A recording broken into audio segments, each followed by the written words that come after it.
So, yang and yin go together. But, through not seeing this, the whole of our life is, as I said, geared to the thought that we might be able to make the yang side win. And so, in every sort of human enterprise, we are trying to have white without black. And this connects with what I was trying to get across this afternoon. When you talk about improving the world, you are meaning presumably that you want it more white than black, or whichever one you call the good one. Maybe you think the black is the good. That's all right, it makes a slight difference. You know, which side are you going to take in the game of chess, the black or the white? Doesn't make much difference, except white gets first move.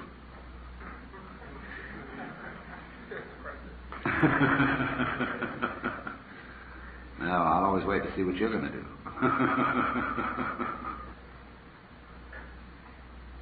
We think, could we get rid of the other one? Now, as you know, in all matters of practical living, it never works. You think now, I've been miserable all this time because I haven't had enough money. I never know whether I can make the payments on the car. I never know whether, there's going to be sickness. And if only I had a little more money, I'd really feel great. So you get it. And in the transition from one stage to the other, whoops, you feel very elated. Of course you feel elated, you're going up. $5,000 a year, say. That makes a difference.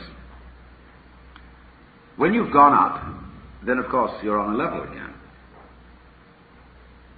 And no longer do you have to worry about making the payments.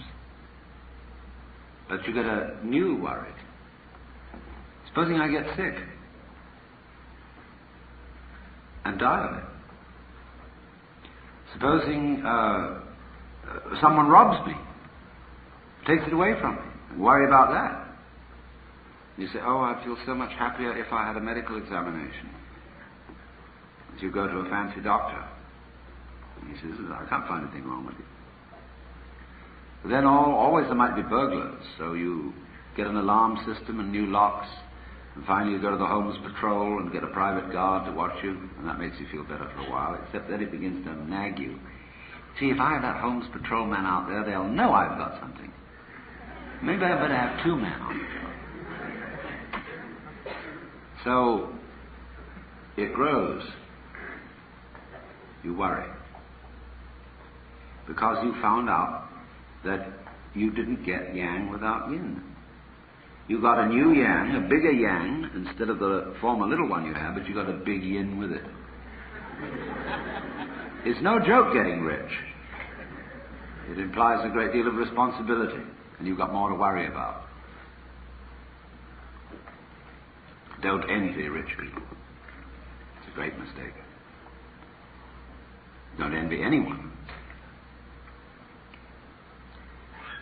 So, in the same way, Zhuangzi puts it thus, he's Lao Tzu's successor. People who speak of having good government without its correlative, misrule, or right without its correlative, wrong, do not understand the basic principles of the universe. One might just as well speak of having yang without yin, and such people must be either knaves or fools. Of course, how would we know we were wise unless there were knaves and fools?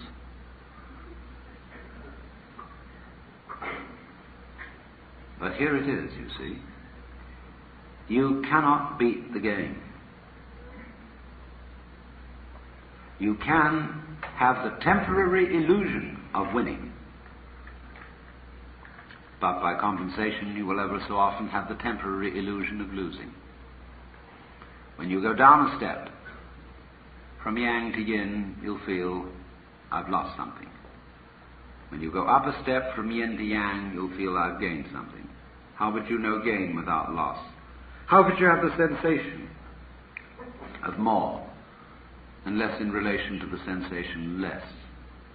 For sensation is simply awareness of contrast. That's what life is. Now, if we realize that, we get the same feeling of frustration as I wanted to give you this afternoon, in trying to make it clear that so far as the improvement of ourselves and of the world is concerned, there's absolutely nothing we can do about it. And this is simply another way of saying the same thing. You cannot have more yang than yin. You cannot play a game which is win and no lose, or a game in which everyone wins. You're stuck with it. Now, in just the same way, if we recognize that, applying yang and yin to all the possible situations of life, we get this awful feeling of, so what's the use? I mean, what do you expect me to do? Jump into the river and drown? Now, wait a minute. Why, at that point, do we get the feeling of, oh, what's the use? Simply because we've found that our favorite game won't work. And we think that is the only thing for which there is any use, is the game in which white must win. But why not change them around? Isn't that a good game? Because you go boing, boing, boing, boing, boing, boing, boing, boing, like this. Goes in and out. It's the undulation of a wave, the crest and the trough. You can go on every kid likes a roller coaster ride. You go, it's great.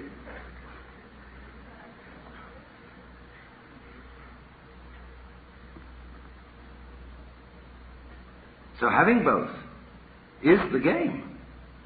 See, it's no game. What we think is the game isn't a game at all. To win all the time. Win, win, win. That's no game. Because the game is always the hide and seek. Now you see it, now you don't.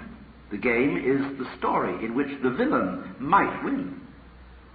And the whole idea of drama is to make it seem to the audience that the villain absolutely must win. There's no way out, and then suddenly, for whom, the secret thing is revealed and the hero wins. Or if you want a good cry, have a tragedy and the villain wins. But don't you see, there is no vitality unless there's that negative element. The villain, the devil, the nothing, the death, the out. You've lost. Finish. Bye-bye. Quits. See, if that's not there, then the other one isn't there. And you're always winning. Supposing you sit at home with your wife and you play cribbage. Lots of married couples try to forget holy deadlock by playing games at night.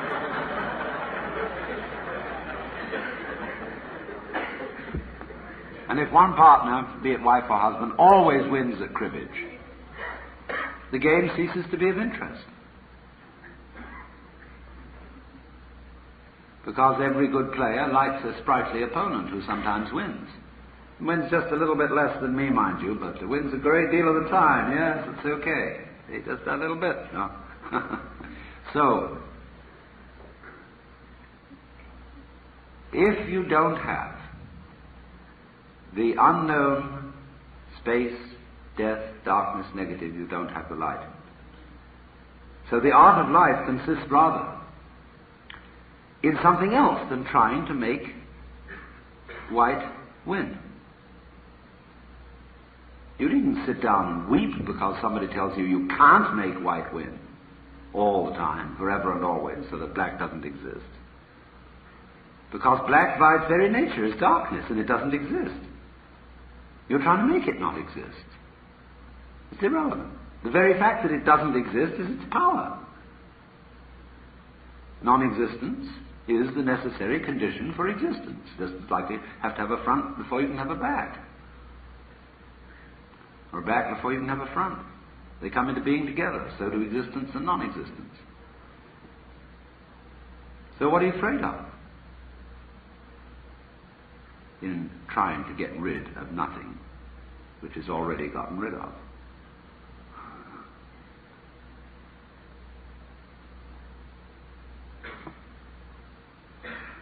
So we think, But surely this is rather monotonous. It goes up and down, up and down, up and down, seesaw, life, death, life, death, life, death, or birth, death, birth, death, birth, death. Isn't there some way of, must we play this game? It's like the game of one-upmanship I showed you earlier this afternoon. You can't get out of it. You're always playing it. And if you say, I won't play, it means I've got a more interesting game than yours.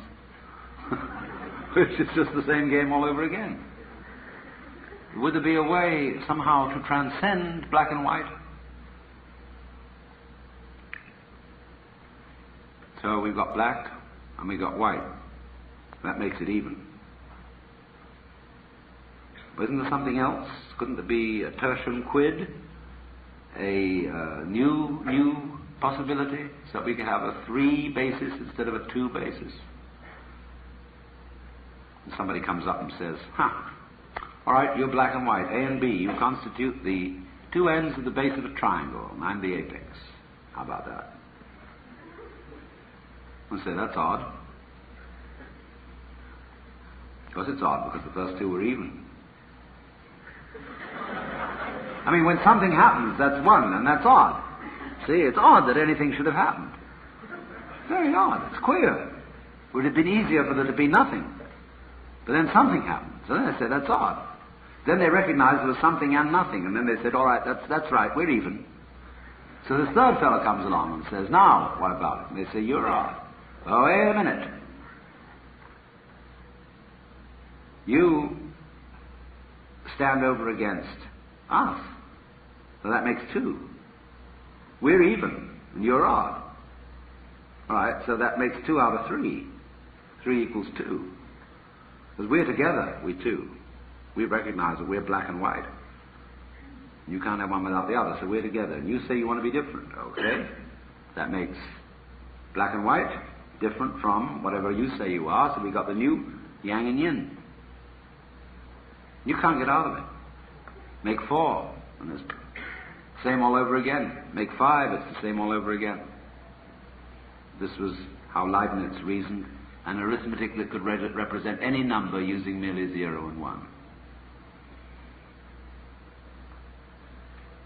Say, damn it. Can't we get out of this?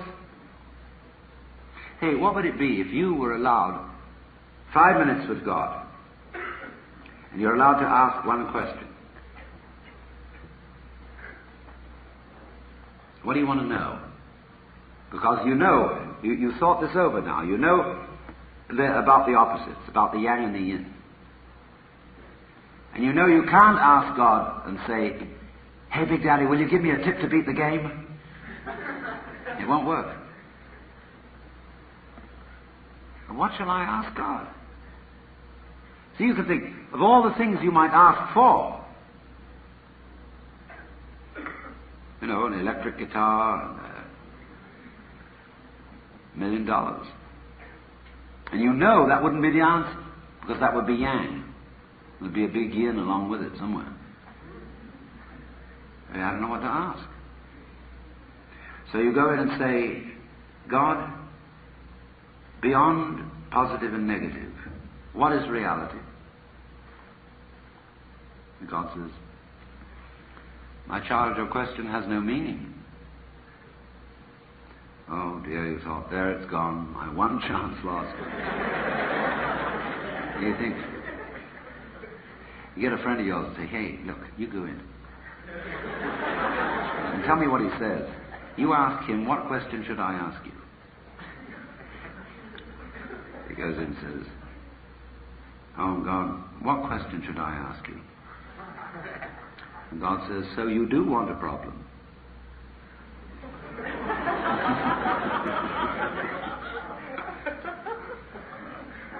Well, you've got one. You thought it up. You wanted a game in which white only wins. There's your problem. You made it up. You had to have that problem. Because otherwise, if you don't have a problem, you wouldn't know you were here. It's like, you can't be yourself without something you call other. How will you know you are you unless somebody else is somebody else altogether? In other words, the sensation of I here, living, sensitive, alive, peeking out, beady-eyed out of my skin, entirely is with reference to something over there, which isn't me. I don't know what it is, but it works all by itself, and this, you're pretty scared of it. And there it is. But I can't have this feeling without that feeling. So there's the same hocus-pocus going on here. If I can't feel me without having other, that's exoteric. Esoteric means I am the other. They're inseparable. How can you have self without other? How can there be other without self? You other on me, and self on yourself. I self on me, and other on you. But you can't, as it says, you can't have one without the other. Yang and yin. So in the same way, I say, well, this other, I'd like to manage it. I'd like to control it. Now, I don't know all these people around messing up my life.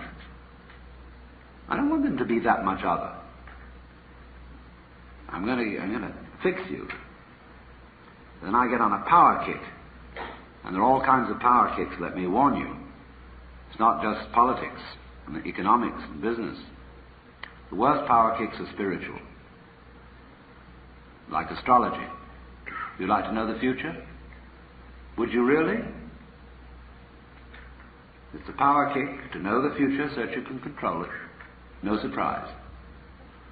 If you know the future, it's already past.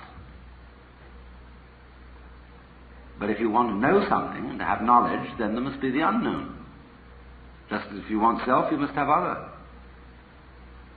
So the future is always the unknown. The past is the known. And what we witness as our present is the magical appearance of the known from the unknown. You know what's going to happen the next second. I mean, there might be another big earthquake right underneath us. Any minute now. Or the Russians might decide to release the A-bomb. Any minute. You will have a heart attack, drop dead. You don't know what's coming. Well, relax. Then watch this thing happen. It's incredible. Just watch it. You, it, self-other, it's this vibration going on. But you think also now, wait a minute, self and other, that means voluntary versus involuntary. What I do and what happens to me. Now, what do I do? Well, I walk, I think, I talk, I move my hands. I can be nice to you or nasty to you. I would regard both as my doing. But what about my blood circulation? I normally think that happens to me. I mean, if my heart would stop, I wouldn't say I'd done it. I would have said it happened to me. But Buddhists will say, your heart stopped, that was your karma. And karma means nothing else except doing. It's your doing that your heart stopped. You know, that doesn't mean, don't take it literally in a superstitious way that because you spat in someone's face in a past life, you're having heart failure as a punishment for it this time around. The universe is not geared to be a kind of judicial system. I mean, a lot of priests figure it that way in order to frighten people. But karma means simply, if you die in a plane crash or have a heart attack, it's your doing. But that simply means you've got to rethink what you mean by doing. Now, I've already proved to you that black is white. So now I'm going on to prove to you that what you do is what happens to you, and what happens to you is what you do. Because you can't tell the difference between doing You can't tell what you mean by doing unless something happens to you, to contrast it with, and vice versa. You can't say of something that happens to you unless it feels different from something you do. Now let's take a look at our breath. Are you doing it, or does it happen to you? If we do a breathing exercise, you can feel I'm doing it. I'm breathing in just as I might raise my hand. But after a while I breathe out. I feel I'm breathing out. And I can forget all about it, and it goes on. And it happens to me.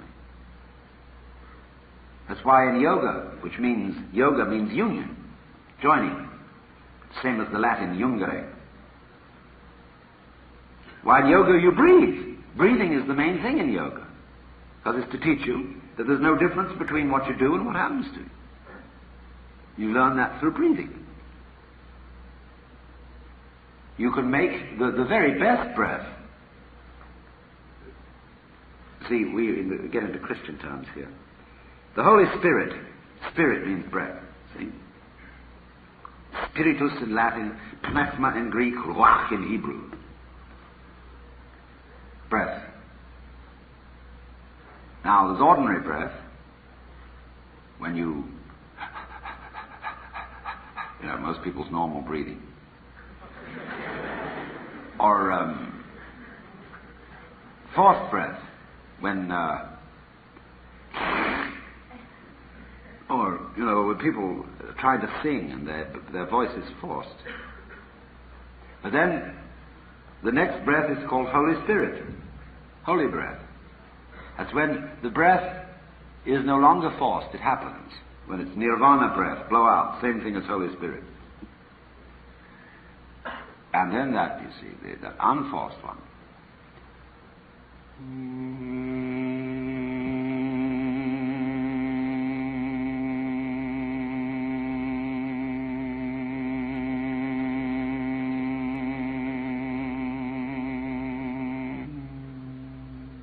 Go on and on. So, that's why when monks chant, or devotees of any kind chant, they have the idea that I am a flute, and the breath, the prana, the spiritus of the divine flows through it. It's what chanting's all about. Make yourself a tube for the divine wind. But that also means realize the unity of the voluntary and the involuntary. That's really what's meant by doing the will of God. Do the will.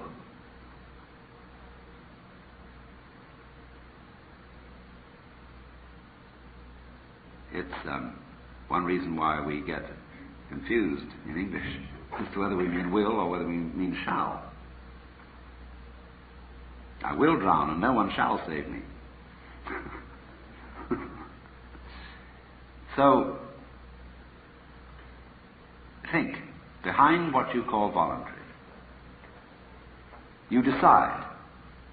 Having reviewed the evidence, I have decided it would be best to buy this brand of detergent. Made a decision. How did you make a decision? Well, I reviewed the evidence, I added up the price, and I came to the conclusion. Yeah, I know all that. But how did you work the machinery? The computer in your head. You know, you pushed all these buttons, but what's underneath the buttons? Oh, I don't know, I never looked. So you see that involuntary growth, called the brain, underlies your voluntary decision. Because when you decide, you don't first decide to decide, and decide to decide to decide. You just decide. But that means there's something else behind it. Well, you think that's terrible, because if what I do happens to me, and it isn't really doing at all, then I'm in a fatalistic scene. Yes, but I said, on the other hand, what happens to you is what you do. It works equally that way. You know, you have an earthquake. And the thoughts in your head drift about like clouds in the sky. But you can't do anything. So in the same way, this whole strain, the futility of the strain to make white win and to improve the world, that entire futility, the frustration of it is what you mean by I. Now it goes. It won't work, and the I collapses. Everybody is terrified of this happening. Suddenly finding out that you don't have an ego.